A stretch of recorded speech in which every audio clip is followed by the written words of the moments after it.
je me suis toujours senti différent. J'ai jamais eu l'impression de faire partie de la masse. J'ai jamais eu l'impression de faire partie de la moyenne des gens. Dans ma tête, j'ai toujours pensé que je ferais des choses incroyables dans cette putain de vie. Donc je vais vous raconter une anecdote pour illustrer le fait que je suis vraiment quelqu'un de bizarre et de différent des autres. Pour finir l'année, ma classe de 3ème a décidé de faire un petit jeu. Par exemple, l'organisateur du jeu, il demande à toute la classe qui est le garçon le plus beau de la classe. Et puis chacun d'entre nous devait écrire le prénom du garçon qu'il trouvait le plus beau. Et une fois que tout le monde a rendu sa feuille, l'organisateur il va dire ok, le garçon le plus beau de la classe c'est nanana. Et donc le jeu il continuait, qui est le garçon le plus beau, le plus intelligent, le plus timide. Et à un moment donné, arrive la question qui est le garçon le plus bizarre. Alors je m'y attendais pas du tout. Mais c'est moi qui sors et c'est moi qui suis le mec le plus bizarre de ma classe en 3ème. Je ne l'ai pas du tout mal pris, bien entendu. Et je me souviens qu'à ce moment-là, il y avait mon meilleur pote, il m'avait dit « T'inquiète, Michael, t'es bizarre, mais positivement, t'es pas bizarre négativement. » Et tu vois, cette remarque fait déjà comprendre à quel point dans la société d'aujourd'hui, le fait d'être différent, bizarre, c'est vu négativement. Alors que personnellement, ça me faisait plaisir, hein. Je suis le mec le plus bizarre de ma classe en 3ème, y a pas de souci, poto. Parce que je savais déjà que j'allais faire de grandes choses et que j'allais être super différent des autres. La preuve, aujourd'hui, je suis à 17 ans, je gagne plus de 10K par mois, je suis putain de musclé, je suis putain de beau gosse, j'adore ma vie, ma mère elle est fière de moi, je vais bientôt quitter l'école, non je rigole.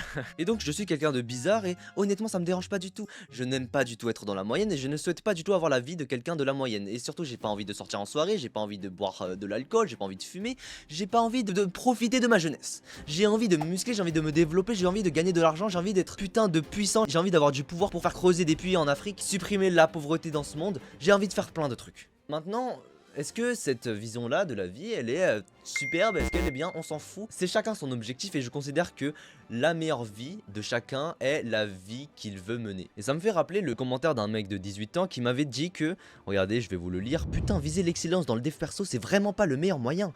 Puis frère, les études, ça sert à rien, mon gars. Grandis, grandis, trouve ce qui te passionne, progresse dans ce que tu aimes. Pas juste parce que ta maman a dit que c'est important d'avoir des 20 sur 20. Donc selon ce mec de 18 ans, je n'ai pas grandi parce que je souhaite me développer dans les 3 domaines que je considère les plus importants dans ma vie, à savoir le business, la musculation et les études. C'est mon objectif, donc ferme ta gueule. C'est mon objectif à moi, c'est moi qui l'ai choisi et c'est même pas ma mère qui m'a imposé le fait d'exceller dans mes études.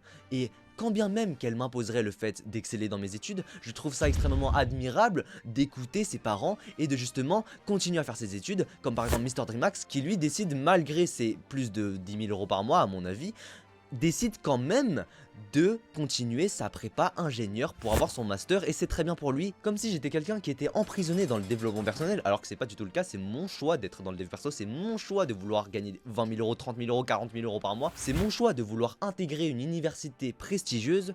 Et d'ailleurs on m'avait posé une question: qu'est-ce que tu fais de tout cet argent? Mais what the fuck? Bah les gars, on réinvestit dans le business, on réinvestit. Par exemple pour cette chaîne YouTube là, je vais commencer à me mettre, je vais commencer à faire tourner la roue des monteurs, etc. Les grosses vidéos qui vont sortir, super. Et bien sûr avec cet argent, on ne va pas faire du mal, on va pas prendre une voiture Lamborghini parce que personnellement je suis pas quelqu'un de très matériel. C'est vrai que je suis extrêmement content dans ma chambre, je suis vraiment très heureux avec mon clavier de 5 € et ma souris de 5 €. Bon, mon PC il coûte 3000 € logique parce que je dois travailler avec, mais sinon je suis quelqu'un de pas du tout matériel. Mes fringues c'est du 2 €, c'est du 1 €, super, je m'habille comme un pauvre. Mais voilà, l'argent que je génère a pour première mission déjà de mettre mes parents à l'abri parce que j'en ai marre de les voir travailler, de se fatiguer, de rentrer le soir du métro boulot dodo. Ça j'en ai marre, ça j'en ai complètement marre. Ensuite, deuxième chose extrêmement importante, c'est pour ma liberté financière. J'ai envie de faire ce que je veux plus tard, je n'ai pas envie de faire un putain de métier de salarié que je n'aime pas du tout. Et aussi pour provide pour ma future femme, j'ai pas envie que ma femme soit obligée de travailler en train d'obéir à un patron. Non, ça c'est mort. Ça c'est mort les gars. Ma femme, elle ne va pas être obligée de travailler, elle ne sera pas forcée à travailler. Si elle ne veut pas travailler, elle ne travaille pas. Encore une fois, je ne dis pas qu'elle n'a pas le droit de travailler, hein. Faut pas me faire dire ce que je n'ai pas dit. Troisième point extrêmement important, c'est justement je vais utiliser cet argent là pour faire le bien dans ce monde.